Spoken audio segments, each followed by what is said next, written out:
Come on. Probably right. You're probably right. Yeah.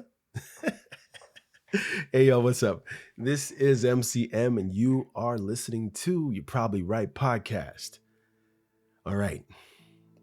We got a special one for you again. I'm so happy that you're here. My views are up. Subs were up a little bit there.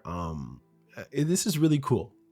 I guess it's a testament to my amazing listeners who actually care about something that I have to say. And I do my best to try not to make it like everybody else. I mean, I think I tried to, but I can't say. Maybe there are people who align with me. I mean, there's 8 billion of us on this planet, right? So chances are. But yeah, I try to go against the grain in many different aspects, even if I'm trying to get to the same place, but it's all about having you think. So it's like, yeah, I might be right. I'm probably right, or I'm probably wrong, and maybe you're probably right. And maybe I have no idea what I'm talking about. But at the same time, I'm just a friend here talking and hanging out with you. And hopefully, if you learn something, that's cool. If I entertain you, that's amazing. Um, yeah, I'm just happy to be here still, guys. This is episode 274, I believe.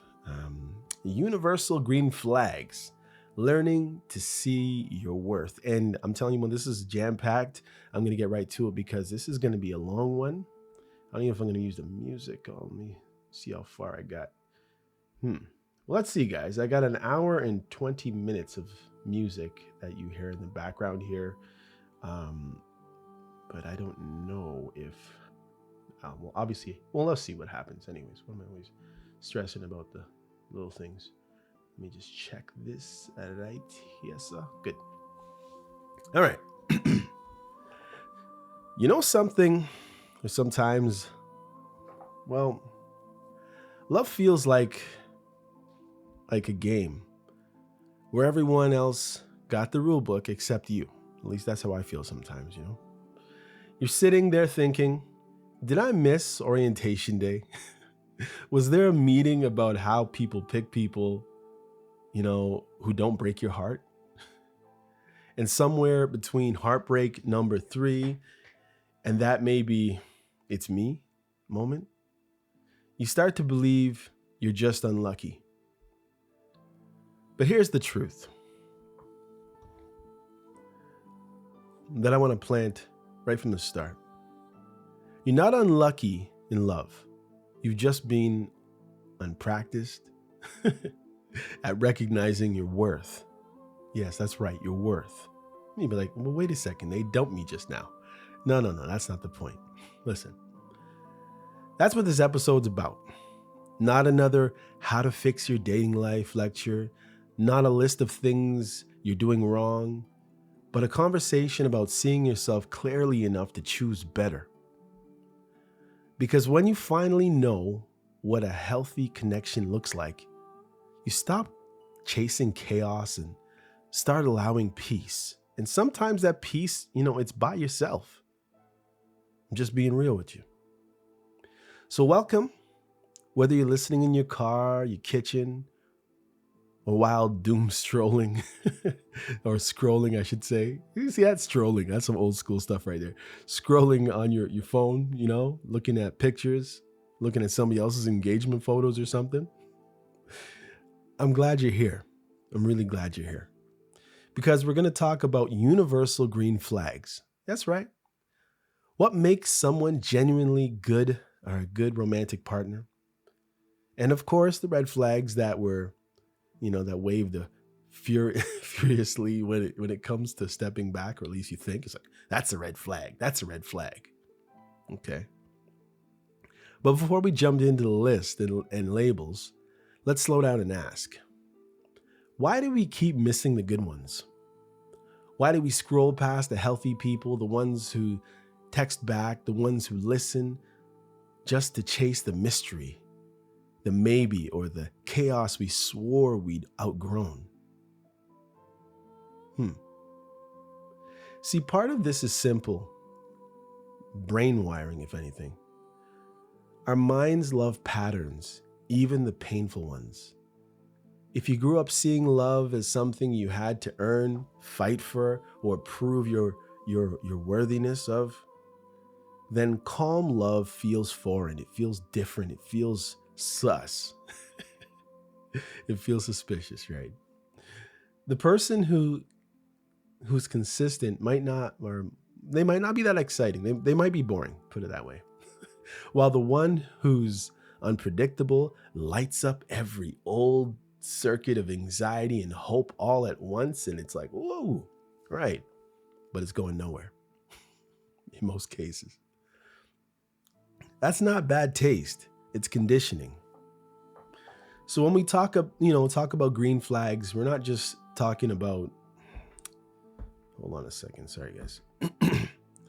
We're not just talking about traits and other things. We're really talking about what your nervous system believes is safe. And sometimes our system gets it backwards, right? We like what we're not supposed to, and we hate what we're supposed to love. I used to think I wanted excitement, but what I really wanted was relief.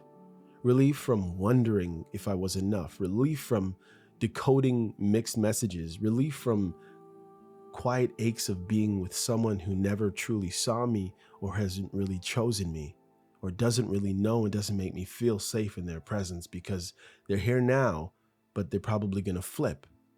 And many of us have been through and with people like that. Yeah, those eggshell people have you out there walking on them. Maybe that's familiar too. I don't know.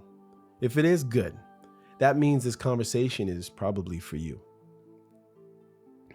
Now, before we unpack the science and the self-reflective side, I want you to do something. It's tiny but powerful. If you can take a deep breath and just say quietly to yourself, I am worth. Well, no, let's say it differently. Let's do a deep breath again. Hold it. I am worthy of reliable, honest kind of love. Or I am worthy of reliable, honest, kind love. No one needs to hear you. Let's say it again now that it's sunk in. I am worthy of reliable, honesty, and kind love.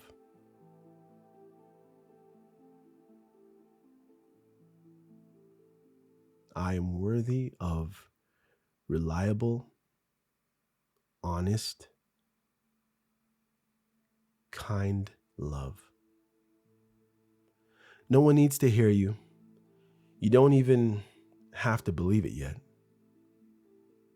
You just have to say it. Because your brain listens to what you say, right? Think about that. And if you say it enough, your choice starts catching up. You know, one of my favorite ideas of psychology is something called emotional familiarity bias.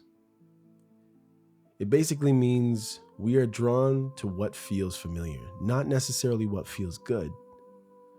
So if chaos feels familiar, chaos will feel like home. That's why some of us can spot red flags like a referee, but still walk straight into them. Yeah, you said that girl's crazy, but now you're dating her. You say that guy's trouble and he's now in a relationship with you and he's causing trouble. Not because we don't see them, but because we confuse recognition with comfort. We understand it.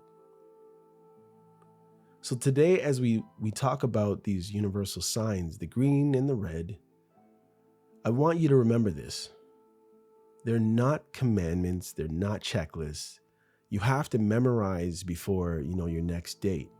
They're mirrors. Ways to reflect on your own patterns, your own boundaries, and your own growth.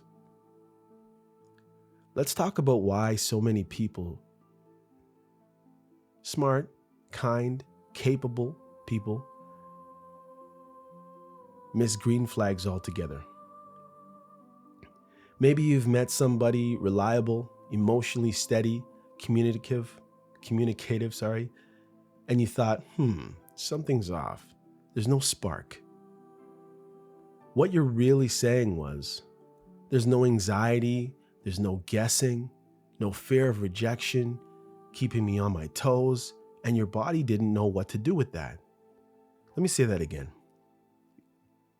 Because you could be in a really good relationship right now, and you're probably not.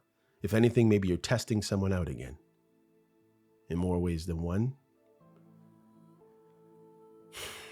Listen, what you're really saying, there's no anxiety. I'm not worried they're going anywhere. There's no guessing. They told me how they feel. There's no rejection because they accept me for who I am and they've told me that and they show it in their ways. But nothing's keeping me on my toes. And your body didn't know what to do because of all the other people you've already been around and been with. In some capacity. Healthy love doesn't spike your adrenaline. I've said this before. It settles your system. And for a lot of us, that feels unsettling until it doesn't. Think of it like switching from energy drinks to water, right? At first, you miss the buzz. You think you're bored, but give it time and suddenly you realize that it was the hydration, or this is what hydration actually feels like.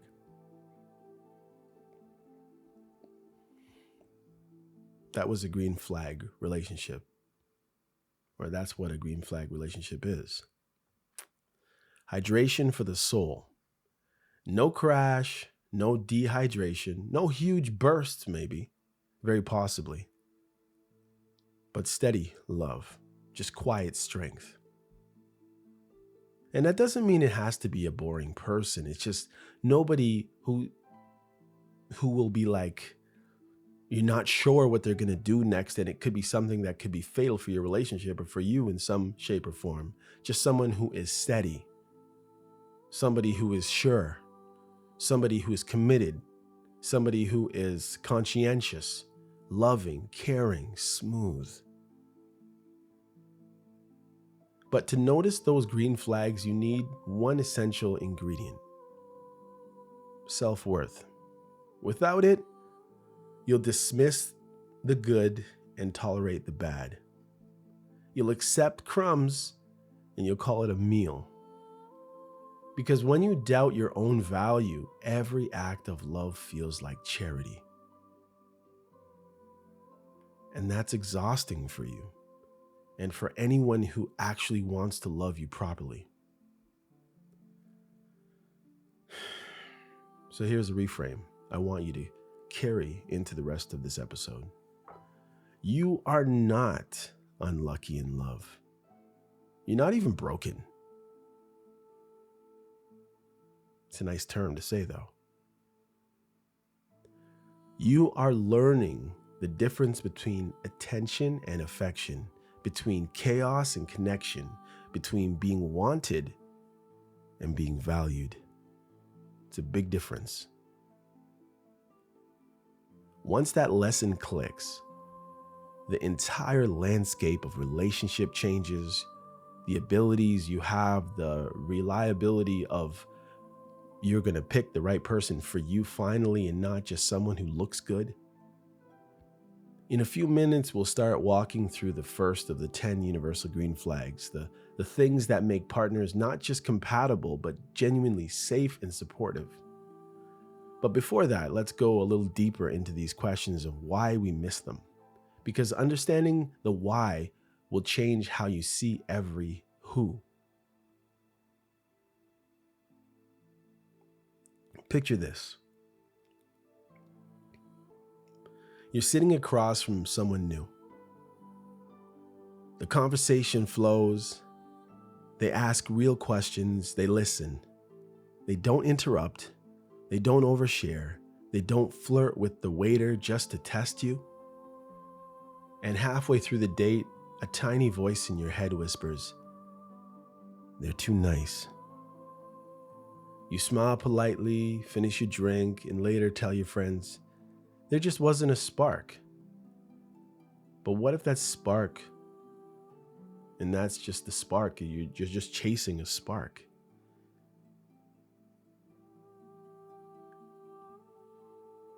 What if it's actually just anxiety and not your intuition? We've been trained by movies, songs, and sometimes even our families to believe love has to be dramatic to be real. You'll know, right? That best relationship starts with obsession or intensity. That if your heart isn't pounding, it's not love, it's just friendship. But intensity is not intimacy. One burns fast and the other lasts longer than life. Green flags rarely make grand entrances. They show up quietly and keep showing up. And because they don't demand attention, we often overlook them. Let me tell you something. Reliability doesn't text you 50 times in an hour. It texts once, then shows up when it's said it would. Trustworthiness doesn't post love quotes, it lives them. And mutual respect doesn't ask you to shrink, it celebrates your space and who you are. Those are green flags. They don't shout, they show up. So if you've ever wondered, why do I keep ending up with the wrong people? Maybe it's not because you're broken or cursed or destined for heartbreak. Maybe it's because no one ever taught you to slow down and notice the quiet signals of safety. That's what we're about to do right now. We're going to learn the language of healthy love, and in doing so, learning how to speak it to ourselves first. Because the moment you believe you deserve peace, you stop calling chaos passion.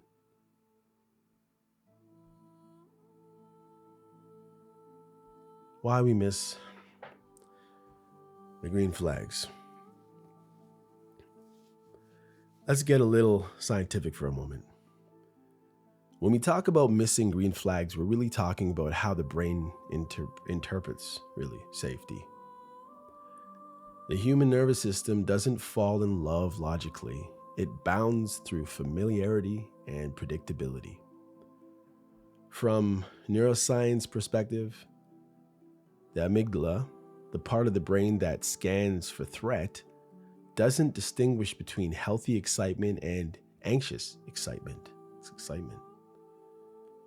If your earlier experiences of affection were tied to inconsistency, attention one day, withdrawal the next, your body quietly learned that that's what love feels like. Yeah, right. Imagine that if your early experiences of affection were tied to inconsistency. So it's like attention today, they pull back tomorrow. And that's what you learn, and that's what you think love is. It's a roller coaster. So when someone calm, reliable, and emotionally available enters your life, your amygdala might whisper, something's wrong. This doesn't feel like love. It doesn't seem like what we are used to seeing as love. Not because they're wrong for you, but because your internal alarm system is confusing peace with danger.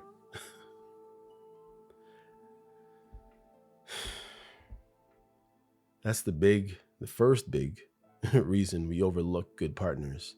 Our nervous system mistakes safety for boredom. Psychologists call this attachment adaptation. Adaptation. Attachment adaptation. Amen.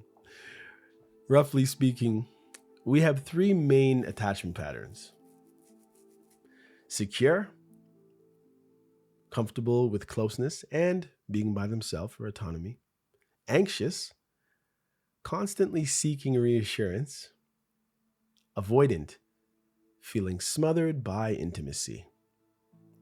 When an anxious and an avoidant person pair up, a very common mix, the dance can feel magnetic at first. One chases connection, the other pulls away, and the emotional roller coaster releases dopamine and cortisol in bursts. It feels dramatic, passionate, and unforgettable.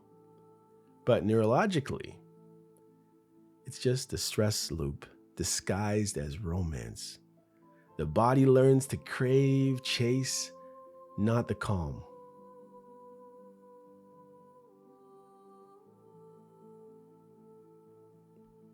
So how do we retrain that?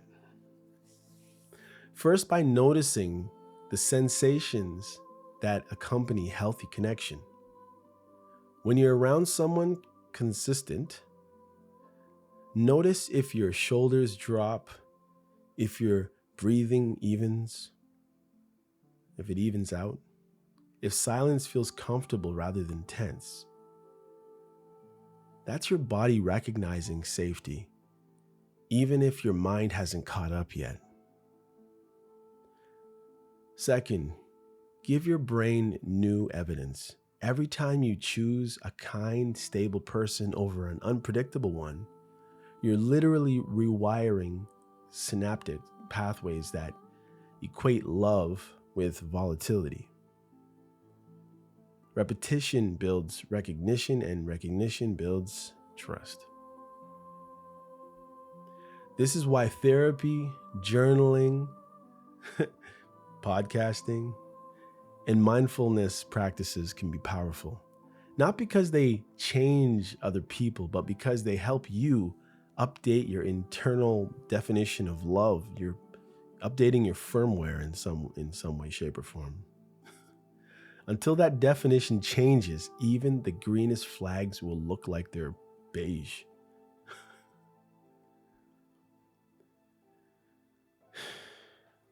Next, we'll explore another quiet reason we miss green flags: scarcity mindset. The belief that healthy love is rare and that we must cling to whatever attention we actually get. Desperate.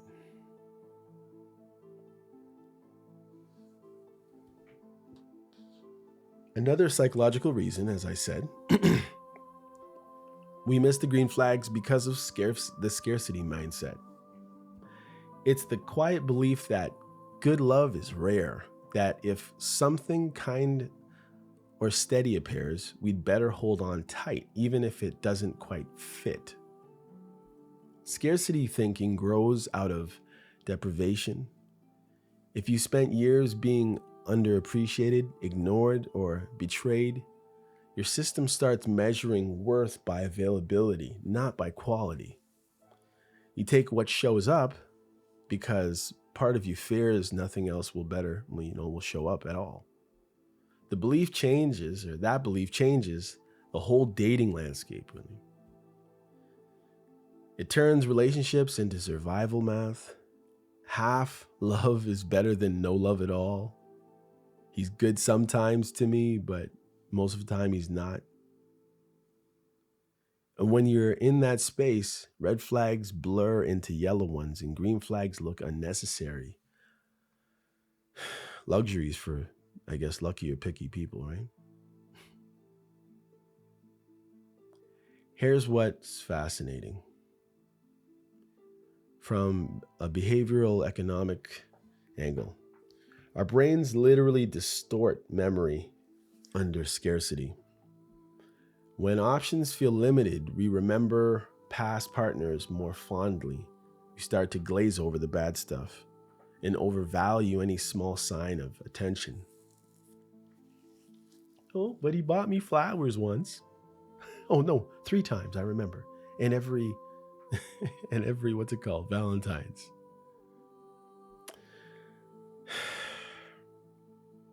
It's not chemistry, it's dopamine rebounding off scarcity. The cure isn't more dating apps or more effort, more intentional behaviors in stating those things. It's rebuilding the abundance of belief, that quiet conviction that real reciprocal love exists in more than one person on earth. There are more loves, not just one. How do you start? By changing the internal language. Notice how often you think in scarcity phrases. All the good ones are taken. People my age don't want real relationships. The things are different nowadays, this generation. If I leave, I'll be alone forever. Every time you repeat those thoughts, your mind fills them as, files them as data, not drama or drama. It assumes they're fact and filters your perception accordingly. But when you replace them with possibility language, healthy love exists and I'm learning to spot it. You open the perceptual field. You start noticing people, places, and patterns that align with the new belief and with who you are. It's not wishful thinking, it's selective attention at work. The same mechanism that makes you suddenly see your new car model everywhere. The more you believe healthy love is out there, the more your brain tags it as relevant information and sees it. So the next time you feel tempted to stay where your worth where your worth is questioned, ask yourself, am I here because it's love or because I'm afraid to lose my only source of it, even if it's a little bit? That one question often separates growth from repetition and what we're going to do next, right? In the next piece, we'll look at self-worth loops. How stories we tell about our own value quietly decides which flags we pay attention to. The self-worth loop. At the center of every relationship pattern sits a single question. What do I believe I deserve? What question? That question, it operates quietly, beneath logic, beneath personality. It's the filter through which every interaction passes. If deep down you believe love must be earned, you'll overlook kindness because it doesn't trigger any earning reflex. You'll chase validation because effort feels safer than acceptance. This is what psychologists sometimes call the self-worth loop, the cycle where low self-esteem attracts relationships that confirm it. When someone treats you poorly, it doesn't just hurt, it feels familiar. And familiarity feels true, so you stay. And staying reinforces the belief that poor treatment is what you're built for. Cognitive science shows that our brain seeks confirmation, not truth. It's called confirmation bias. If you secretly believe you're unlovable, you will, without meaning to, spot and remember the moments that prove it. You'll dismiss compliments, minimize affection, magnify criticism. The bias becomes a mirror that always reflects back the same picture, no matter who's standing in front of you. That's why genuine self-worth work isn't vanity, it's survival. It changes the algorithm your mind runs when it interprets another person's behavior. Here's an exercise that therapists often recommend. When someone offers you kindness, resist the urge to deflect it. Instead of saying, "It's nothing," or "You didn't have to," just breathe and answer, "Thank you, thank you, thank you." That single act teaches your nervous system that goodness can arrive without a price tag. and that you have value. Over time, those micro moments accumulate.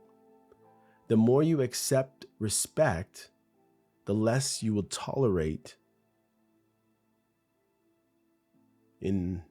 nonsense.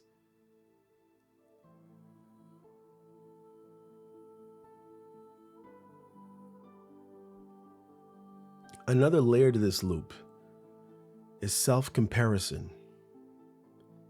In an age of curated love stories and videos and pictures and lifestyles and marriages, it's easy to assume everyone else found the right person. Everybody looks like they should be on a TV show or on a magazine cover or on on a website cover while you're still decoding text.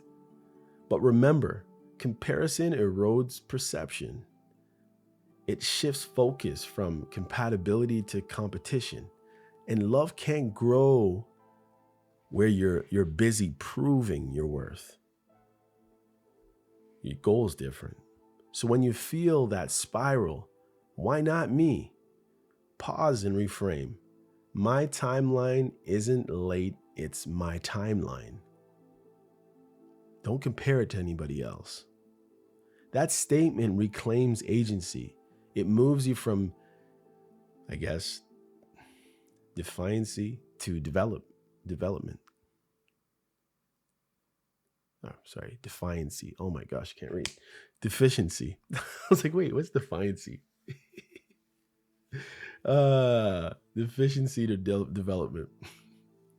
You stop seeing love as something withheld and start seeing it as something you're preparing to sustain. I'm sorry. Listen. In short, we miss green flags because our internal lens is fogged by familiarity, scarcity, and self-doubt. Clean that lens, y'all. And suddenly, reliability looks radiant. Honesty feels like magic. And calm starts to sparkle. Up next, I think you're going to get what you're looking for around here. We'll shift from why we miss them to how to recognize them. The 10 universal green flags that mark a relationship where safety and growth can actually coexist. Universal green flags. Green flag 1, reliability. All right, let's move from why we miss the green flag to what it actually looks like, I guess.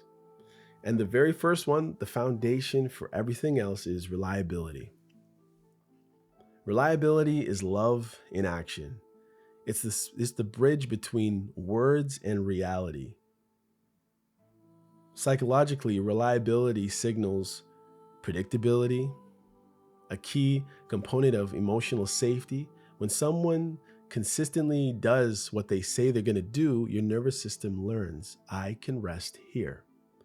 That might sound small, but rest is the difference between bonding and bracing.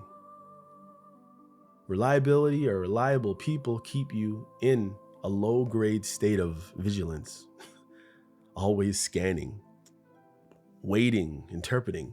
Reliable people remove that cognitive load. You can focus on connection instead of survival to survive the relationship, survive another argument. Starts off as a nice debate, and next you're at each other's throats, and then we don't talk for the rest of the night. Having men hiding and women looking for more trouble sometimes. Here's a simple test I give in workshops. Check it out. Think of someone you care about deeply. Now imagine texting them something vulnerable. Maybe, hey, I had a rough day. If your first thought is, will they respond? Or will it be too much? That's a clue about reliability. A reliable partner might not have perfect timing, but you never have to chase the consistency of them. Like, they're going to show up, even if they're not right off the bat, because something might be going on where they are. They keep their promises. And if they can't, they can communicate that. Reliability isn't glamorous. It doesn't post selfies or write poetry, but it builds the invisible infrastructure of trust. Neuroscientists call this secure-based behavior. In healthy attachment, a reliable partner becomes a psychological anchor. They don't fix your problems. They make it safe for you to face them and try to fix them. And remember, reliability goes both ways. If you want a dependable partner, you have to be one. Show up when you say you're going to show up. Honor small agreements. Your actions teach others how to treat you and how to relax around you. When both people operate that way, the relationship becomes a safe launching pad for so much more and not a storm shelter. So when you meet someone who texts back when they say they will, who follows through on plans without drama, who keeps your trust steady instead of testing it, that's not boring. That's secure attachment in motion. Reliability is sexy to a healed nervous system. Now let's layer that next piece with what makes reliability meaningful and honest and trustworthiness. Listen, second green flag, honesty and trustworthiness. If reliability is showing up, honesty is showing up as your real self. It's the alignment between attention, word, and deed. Honesty doesn't just mean not lying. It means transparency. It means them telling you what they really think. The willingness to let someone actually know you, even when it's uncomfortable, even when it's embarrassing, even when it kind of maybe even brings shame to your name. Trust grows in micro moments, telling the truth about small things, admitting mistakes quickly, sharing feelings instead of disguising them as jokes. Insecure relationships hide under performance.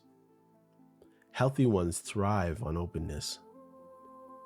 You shouldn't have to play detective to understand where you stand. Right. From a psychological standpoint, honesty fulfills the need for cognitive congruency. That internal sense that what I'm seeing matches what I'm being told. When words and behaviors line up, that's congruency. The brain relaxes. When they don't, the limbic system fires off warning. Something's off. That's why deceit, even small, creates disproportionate anxiety, Your subconscious is wired to spot inconsistency. Trustworthiness calms the system. It's quiet medicine. And the real trick, it doesn't demand to be trusted. It earns trust through repetition and humility. And you got to be able to trust that. Sometimes people do things and you can tell. You're like, nah, man, that's a little bit off. And sometimes you go ahead anyway. You got to trust those instincts, man. Girls, ladies, women, dudes, boys. Picture two people after an argument. One says, I didn't do anything wrong. You're too sensitive. The other says, I can see how what I said hurt, or I can see how what I said hurt you. I didn't intend it, but I get it. Which one do you feel safe opening up next time? The one who said I didn't do anything wrong, or the one who says I can see how what I said hurt you and I didn't mean to do it and I understand where you're coming from? The second person demonstrates both honesty and accountability, the backbone of trust, not theatrics, no defense, no denial, just truth wrapped in empathy. That's the green flag you're looking for. Someone who tells the truth even when it costs them comfort or it costs them respect, maybe. And if you're wondering how to build that for yourself, start by practicing micro-honesty, as they say. If you're running late, text early. If your feelings change, say it but so kindly. If you make a mistake, name it fast. These seem tiny, but psychologically they create what researchers call trust capital. Every act of honesty is a deposit. Every deception is a withdrawal. Keep the balance positive, and safety compounds like interest. So the first green light, so the first green flags, reliability and honesty, form the foundation. One is about consistent action. The other is about consistent truth. Together they whisper, you can exhale here. Next, we'll explore 3 and 4, mutual respect for boundaries and good communication. They're the bridge, I guess, between self-worth and shared worth. The space where two people stay whole while staying close. So both people are themselves fully. And you allow them to be you, or them, and they allow you to be you. So number 3, respect for boundaries and autonomy. Every healthy connection needs 2 healthy individuals. Boundaries aren't walls, they're outlines that help 2 people know where they end and where the other begins. When someone respects your boundaries, they send messages. I value your comfort as much as my desire. That's the heartbeat of autonomy. Respect for space looks different for everyone. For one person, it's time alone after work. For another, it keeps old friendships alive. For others, it's privacy around certain topics until trust is deeper. Boundaries are personal definitions of safety, and a good partner doesn't test them. They learn them and they respect them. From a psychological perspective, boundaries create differentiation. The ability to stay connected without losing your identity. Relationships collapse when people confuse closeness with control. A partner who can say, go have your night out, I'll see you later, is showing emotional security. A partner who demands constant access or constant messages to report where you are at every waking second of the day is showing anxiety masked as love. Mutual respect is the oxygen that keeps intimacy from suffocating you. If you want to see how strong a couple really is, look at how they handle no. Can one person decline something without it turning into drama? If yes, that's a green flag waving quietly in the background. Healthy partners understand the autonomy fuels desire. It doesn't kill it. Freedom keeps connections alive. The next green flag is that one that makes every other flag visible. Communication. Communication is not taking more, it's about understanding better. In conflict, poor communicators listen to defend. Good ones listen to understand and, reflect and discuss. They don't just hear words, they read emotion. They notice tone, pacing, body language. They ask clarifying questions instead of assuming motives. In psychology, this is called active empathy. The ability to stay curious even when you're triggered is the difference between your overreacting and help me understand what this brought up for you. Active empathy turns arguments into information. You're not fighting to win, you're fighting for clarity. Good communication also means emotional literacy, the ability to name what you feel without projecting it. Statements like, I feel anxious when plans change suddenly, are more constructive than, you're unreliable. One invites understanding, the other invites defense. When 2 people practice this kind of communication, even conflict becomes connective because the goal shifts from control to comprehension. Comprehension. If you can talk through tension without destroying trust, that's love moving, forward in real time. I don't like to say evolving because I'm not with evolution, Green flag 5, support for your goals and interests. Next come green flag that often gets overlooked because it's subtle: support. A supportive partner doesn't just cheer for your wins, they create space for them.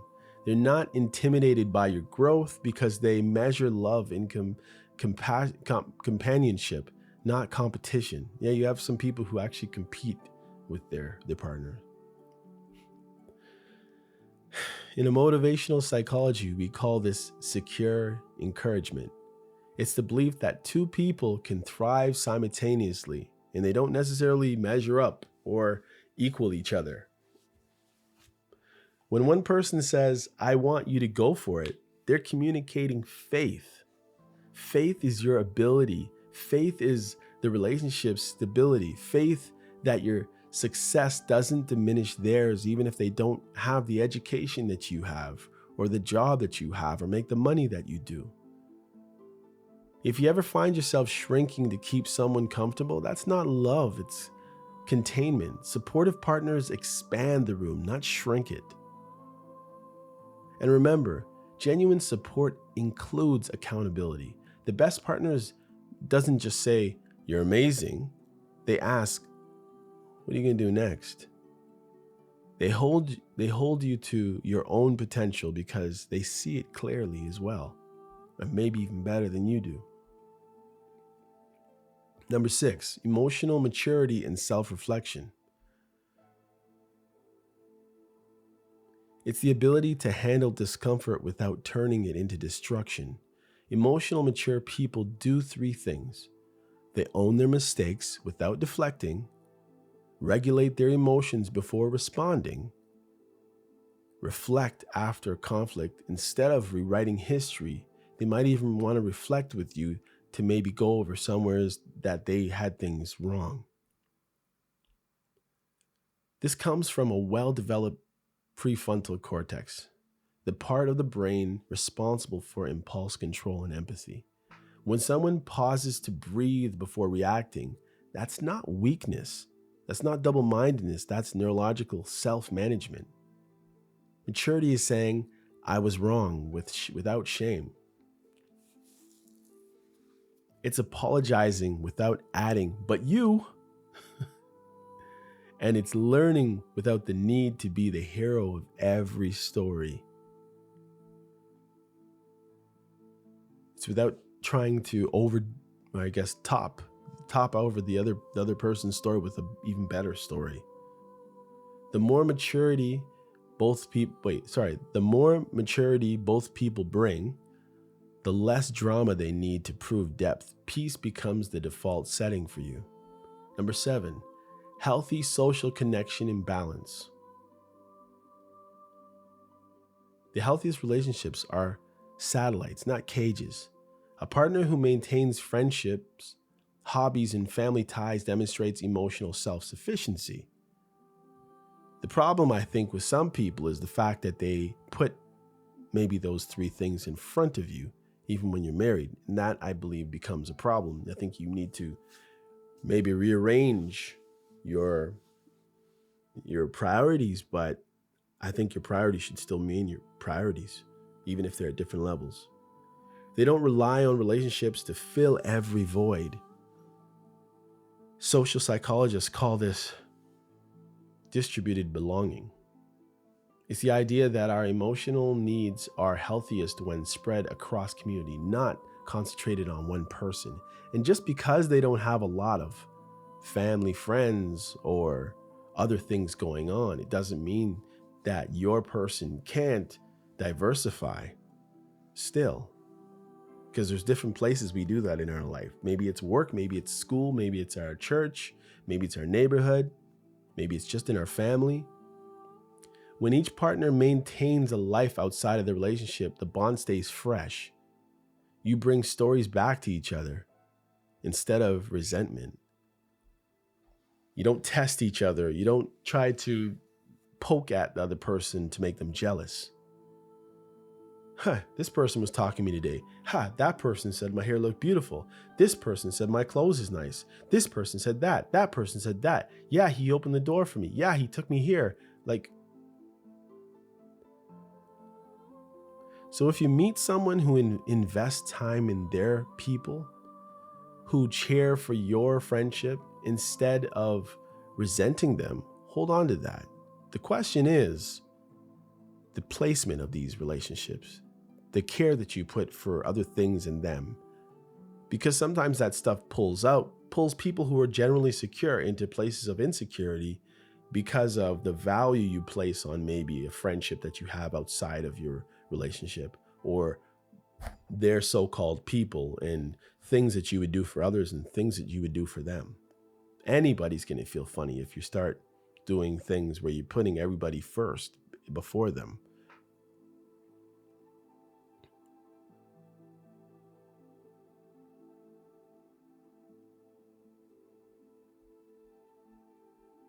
Number 8, shared values and fairness. Compatibility isn't about hobbies, it's about ethics. You can date someone who loves all your favorite music, but if you disagree on integrity, generosity, or respect, that rhythm's not going to last. Shared values give relationships direction. Fairness keeps them balanced. Fairness means both voices matter in decisions. It means emotional labor isn't gendered or one-sided.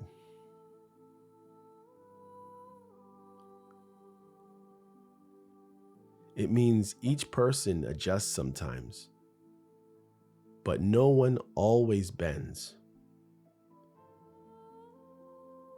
even if he makes the final decision.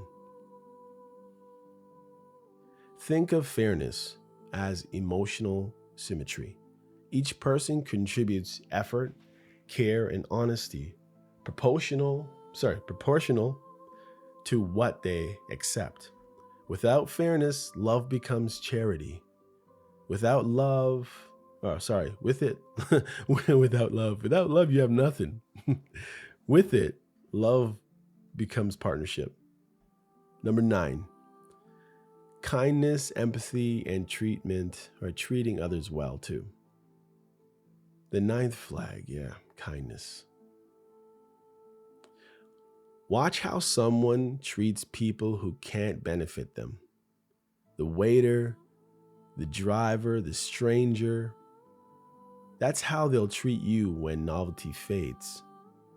Empathy isn't just feeling someone's pain, it's choosing to act with consideration even when you don't fully understand. It's the behavior of secure attachment turned outwards. Kindness is love's daily dialect. It doesn't need grand gestures, just consistent gentleness. Because cruelty corrodes safety faster than anything else, kindness restores it in a drop of a hat, drop by drop.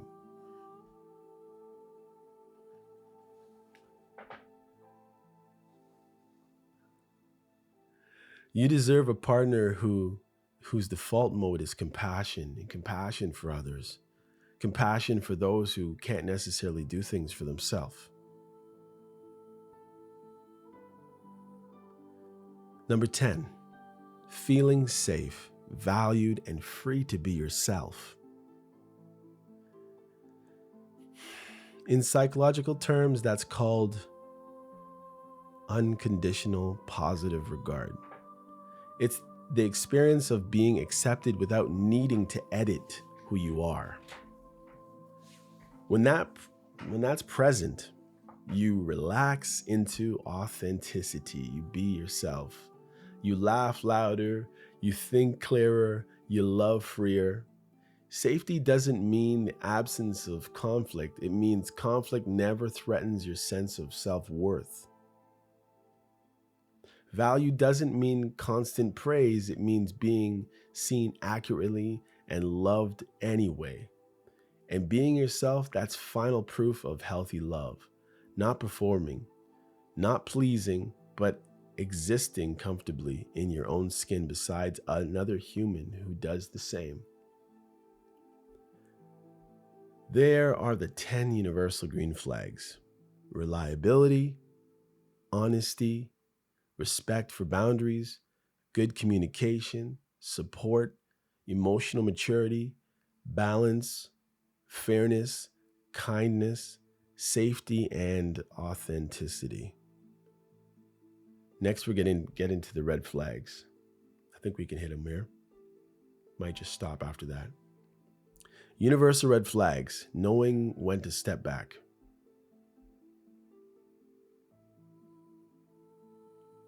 First, repeated lies or unreliability. It starts simple: cancels plans, small inconsistency, the kind of things you're told to let slide, but trust erodes quietly, like rust under paint. Psychologically, repeated unreliability teaches your brain one thing: anticipate disappointment.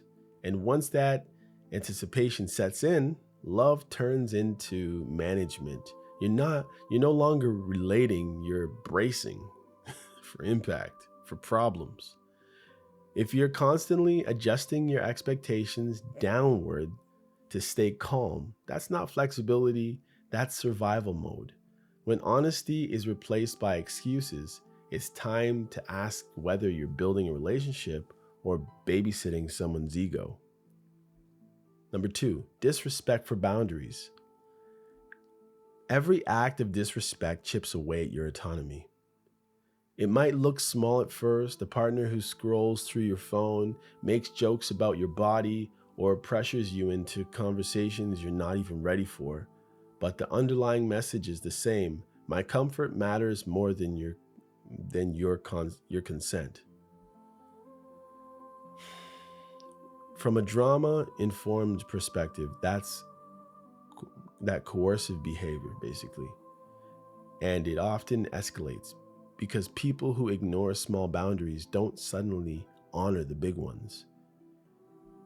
If you have ever, if you have to defend your basic needs like time alone, space, privacy, you're not being too sensitive, you're being tested. Healthy love invites, it doesn't invade. It invites you to be you. Now, I'm not going to say it, forget it. Number three, isolation from friends and family. One of the most subtle forms of control is isolation. It rarely starts with commands, it starts with comments. I just don't like your friends. Your family doesn't really get you like I do. Suddenly, the whole world gets smaller until every decision passes through one person's approval.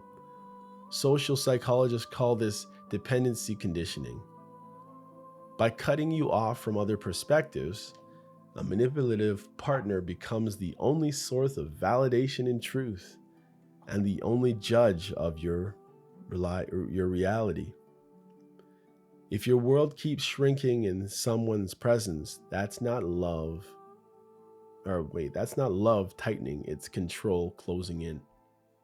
Number four, emotional volatility and unhealthy conflict patterns. Conflict is inevitable. Chaos, that's optional. Yelling, stonewalling, name calling, these are not communication styles. They're signs of poor emotional regulation. For real. Inconsistent conflict resolution keeps the nervous system in a constant alert, walking on those eggshells. It's why your heart races at the sound of their tone, even before the argument begins. Healthy partners discuss issues. Unhealthy ones use them as arenas for dominance and problems. When peace feels like walking on eggshells, that's not peace. It's tension dressed as quiet. Number five, if someone repeatedly belittles you, mocks you from achievements, or undermines your opinion every time, understand this: they're not joking. They're revealing. Verbal disrespect activates the same neural pain centers as physical harm. Words change how your brain encodes your self worth. Respectful partners might disagree, but they're never going to degrade you. If you feel smaller after every conversation, the relationship is taking more than it gives.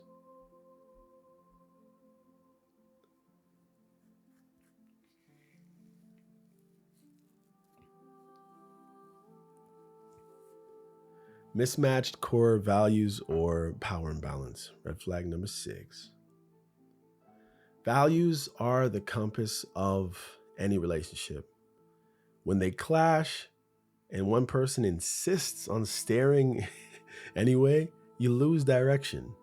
This isn't about agreeing on everything, it's about the willingness to find shared meaning. If one partner refuses to negotiate, mocks your belief, or always needs the final say, what you're experiencing isn't leadership, it's just dominance. Fair partnership shares power. Unfair ones distribute it by fair. Fight. No, I'm just joking. By fair. Number 7, excessive jealousy or controlling behavior. Jealousy is a normal behavior. Control is not. When insecurity turns into surveillance, checking phones, questioning your whereabouts, isolating you from others, it's no longer love, it's possession. Control hides beneath protection. I just care about you, but real care expands freedom. Control contracts it. If affection feels like a leash, it's time to unclip, as they say. Number 8, lack of accountability. Every relationship needs repair, but repair requires ownership on mistakes, things that they do wrong, or we do wrong, or you do wrong. A partner who can't say I was wrong replaces growth with blame. They rewrite the story so they're always the victim and you're always the cause. Psychologists call this externalization of responsibility. It protects the ego, but destroys intimacy. Without accountability, no amount of love can sustain trust. Number 9, absence of empathy or compassion. When empathy disappears, cruelty normalizes. An unkind partner doesn't need to shout. Sometimes they just stay indifferent, cold in moments you need warmth, distant when you need presence. Empathy isn't optional. It's the glue that keeps connections human. If someone never mirrors your feelings or mocks your pain, you're in an emotional desert. Love without empathy is performance, not partnership. Number 10, you feel unsafe or constantly anxious. And the final red flag is less about them and more about you. How your body feels when you're around them. If your stomach's in knots more than it settles, if you're constantly apologizing just to keep peace, if your anxiety makes spikes when you hear their name, listen. Your body knows before your mind does. Safety is the baseline of real love. Without it, nothing else matters. A partner who truly cares will never make you choose between peace and connection.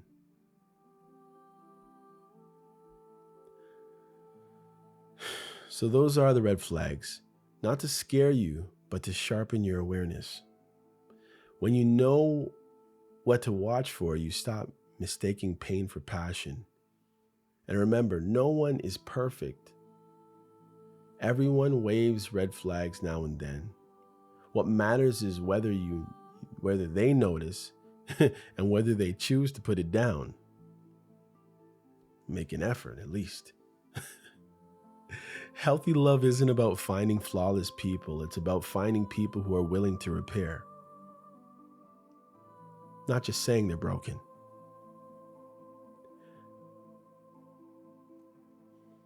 And lastly, we'll just talk about healing and reclaiming your worth. Take a breath. We've talked about what to look for, what to walk away from, and maybe you've seen a few of your own stories in both of these lists. That's okay though. Healing starts when honesty meets gentleness.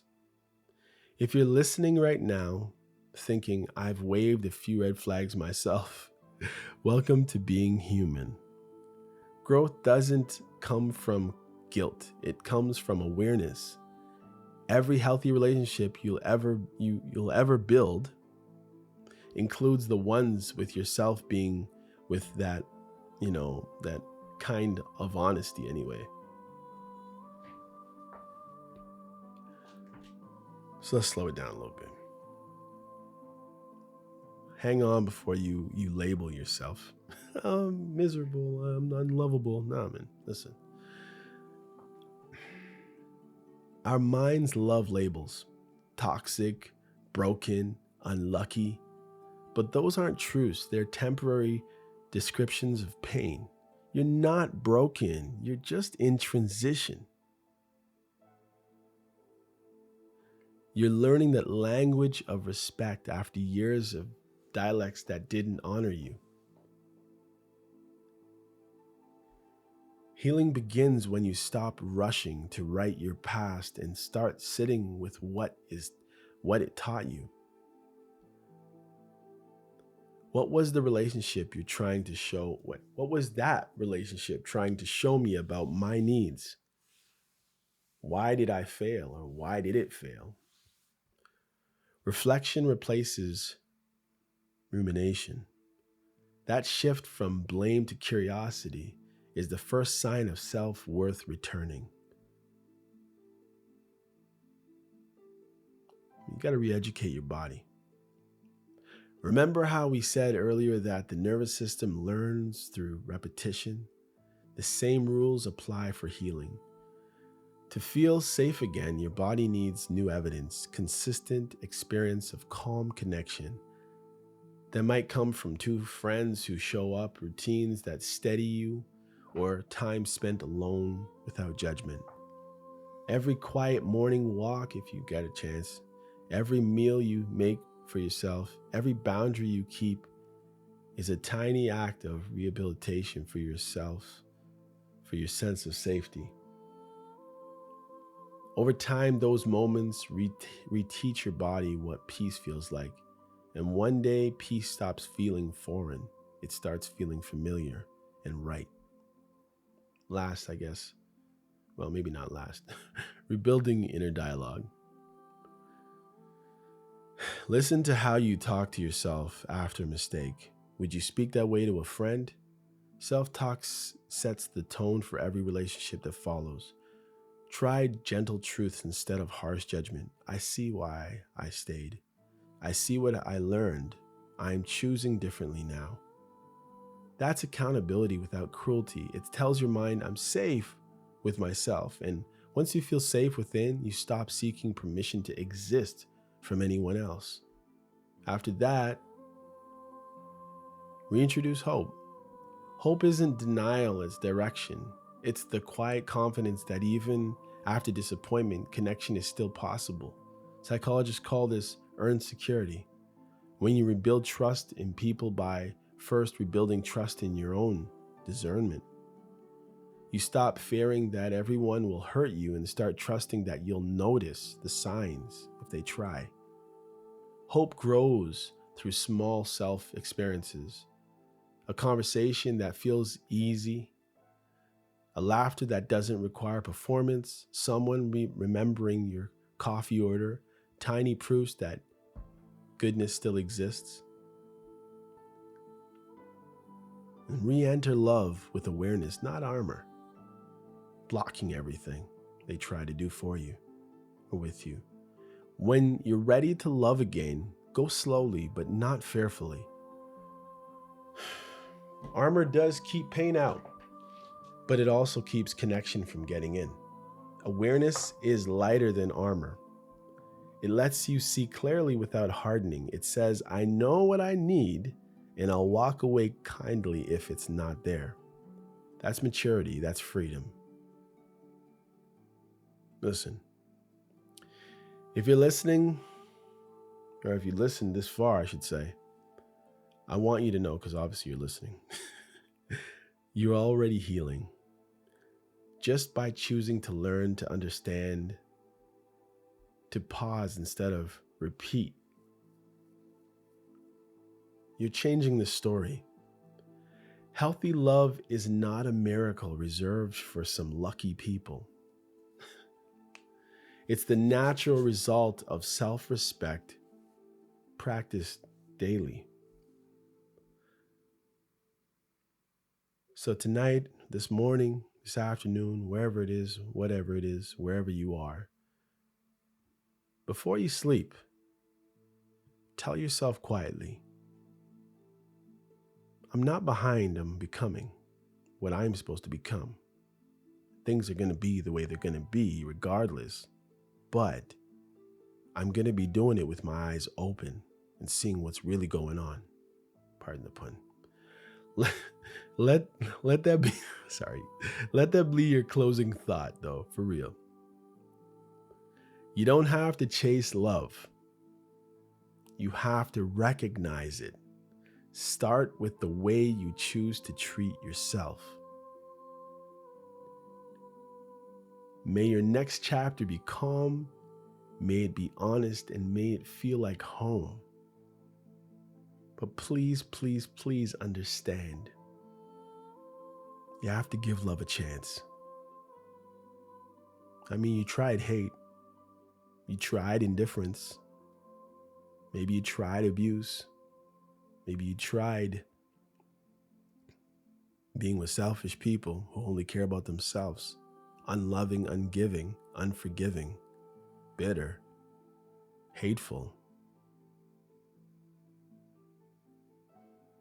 Try goodness, honesty, meekness, humbleness, strength, laughter, graciousness, forgiveness, empathy. All right, y'all, this is the end of this episode. I'm so grateful that you've lasted this whole length of a long podcast. One person talking for like an hour is not easy, even if it's good stuff. And if you have to come back to listen to it again, please do. Anyhow, I'm MCM and I'm signing off. This is episode 274, did I say? I think so. Anyhow, take care. And until next time, okay? Please check us out again. Tell your friends about us. All right? Take care. Peace out.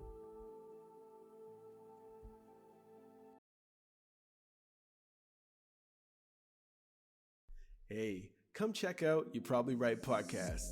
Society is getting more unpredictable every day, but at the same time, predictable in its unpredictability. Say that 4 times real fast.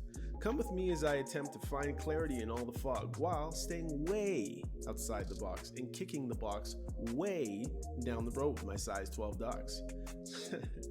I use the Bible, experience, education, fortune, misfortune, life's lessons, life's mistakes to sort through all the mess. I talk about news, God, God, self-help, sports, sickness, health, music, parenting, love, humbleness, hurt, pain, joy, and all the things that might make you say, I never thought of it that way. Hopefully, anyway. Also, I take a stab at answering tough and not so tough questions, and all the while, understand that, listen, sometimes you end up in the hot seat and there's no thermostat. Well, that's how it is here. And because there's no topic, very few topics off the table, Torontonians will understand that Doug Ford reference there. Hopefully the podcast will be helpful and uplifting. And hey, maybe you'll find your own private Idaho here somewhere. Hope to see you soon.